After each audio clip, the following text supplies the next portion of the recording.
মামা শুরু করে প্রায় 8-10 বছর আগে থেকে। প্রথমে 10-15টা গরু ছিল আর কি, তারপর থেকে আস্তে আস্তে প্রত্যেক বছরেই বাড়ে। এভাবে বাড়তে বাড়তে এবার আসে আপনার গরুর সংখ্যা হয়েছে 75টা। তার মধ্যে 40টা আছে গাভী দুধের গরু, আর কোরবানির জন্য আরেকগুলো। আর আমরা সব দেশীয় খাবারই খাওয়াই, আমাদের নিজস্ব ধান মিলের আমরা খাওয়াই। আমরা আসলে ওই 1 বছর কম বয়সের গরুগুলো নিয়ে আমরা কিনি, কেনার পরে এটা যেটা 7 গরু সেটা প্রায় 12-13 মন 14 মন হলে আমরা সেটা পুরো আবার দুধ বিরান ভুসি খোল এরকম প্রকারের খাবার চাইছি, এগুলো আমরা ব্যবহার করি না। সব খাদ্য মাত্রে দেখতে প্রবলেম, সব খাদ্য মাত্রে খেলানো হচ্ছে, মোটা তাজা করা হচ্ছে। সার আছে 30টা, বিক্রিও হবে 30টা। বাড়িতে অনেকগুলো খামারই আছে, তার মধ্যে একদা এখানে প্রত্যেক বছরই দেশীয় গরু অনেক বেশিভাবে লালন পালন হয়। আর এই দেশীয় গরু যতগুলো খামার আছে তার মধ্যে সবচাইতে বেশি চাহিদা আমাদের একদা খামারে, কারণ এখানে দেশীয় প্রক্রিয়ায় গরু লালন পালন করা হয়।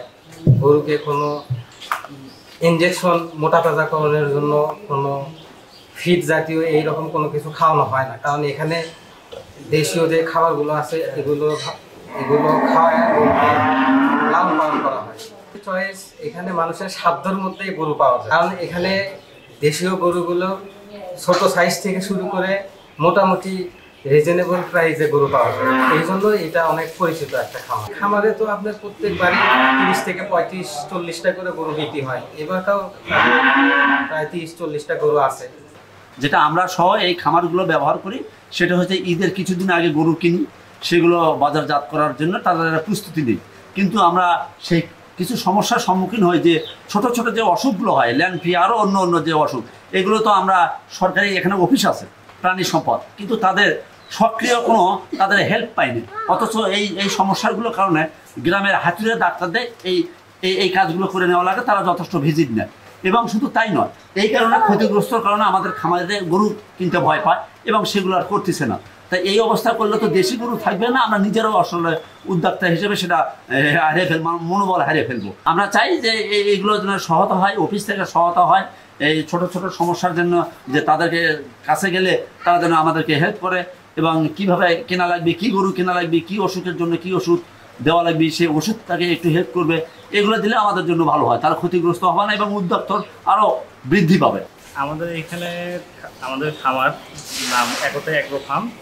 আমাদের এটা শুরু হয় আমাদের প্রথম নানির বাড়ি থেকে। আমার আম্মু গাভী নিয়ে আছে, আমার নানা দেয়। সেই গাভীর থেকে আমাদের খামারের উদ্যোগটা শুরু হয়। পরবর্তীতে গাভী লালন পালন করে যখন আমরা একটু লাভবান হই, তখন আমরা এখানে বড় পরিসরে খামার দেওয়ার উদ্যোগটা গ্রহণ করি। আমাদের এখানে ইনভেস্ট আছে আপনার প্রায় 75টা গরু, গাভী সার মিলে 75টা, প্রায় 1.5 কোটি টাকার মতো ইনভেস্ট আছে পুরো মিলে। আর আমার এখানে কাজ করে 3 জন।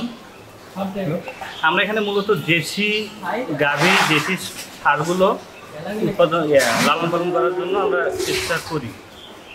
এখানে দেশি গরুগুলোর লালন পালনের ক্ষেত্রে আমরা দেশি খাবারগুলো দেওয়ার জন্য সর্বোচ্চ চেষ্টা করি। আমাদের দেশি খাবার বলতে খড়, রাইস ব্রান, খুদ, খোল, ভুট্টা, এই জাতীয় খাবারগুলোই আমরা খাওয়াই। আমার এখানে কোনো মোটাতাজাকরণের জন্য ইনজেকশন বা ফিড এইগুলো খুবই কম ব্যবহার করি।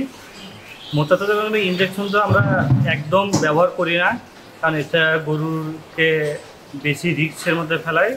গরুগুলো বেশি আপনার স্বাস্থ্যের ক্ষতি করে, এতে মাংসও একদম খাওয়ার অযোগ্য হয়ে যায়। আমরা এখানে একদম দেশিভাবে যেভাবে গরু লালন পালন করা হয় এইভাবে পালন করি। আমাদের এখানে কুরবানির জন্য এখনও প্রায় 35টা সার আছে, সবগুলোই 35টার মধ্যে প্রায় 30টাই প্রায় হবে দেশি গরু। দেশি গরুর ক্ষেত্রে একটা বৈচিত্র্য হলো কি, দেশি গরুগুলো খায় কম। আসন্ন ঈদুল আজহা উপলক্ষে গোবিন্দগঞ্জের চাহিদা হচ্ছে 24,800 আমাদের অ্যাসেসমেন্টে, সেক্ষেত্রে উৎপাদন আমাদের 35,585। এটা উদ্ধৃত, বরাবরের মতো এখানে উদ্ধৃত থাকে। আমরা খামারিদের কাছে যাচ্ছি, তাদেরকে দিক নির্দেশনা দিচ্ছি কীভাবে সঠিক এবং প্রযুক্তিগতভাবে হৃষ্টপুষ্ট করা যায়।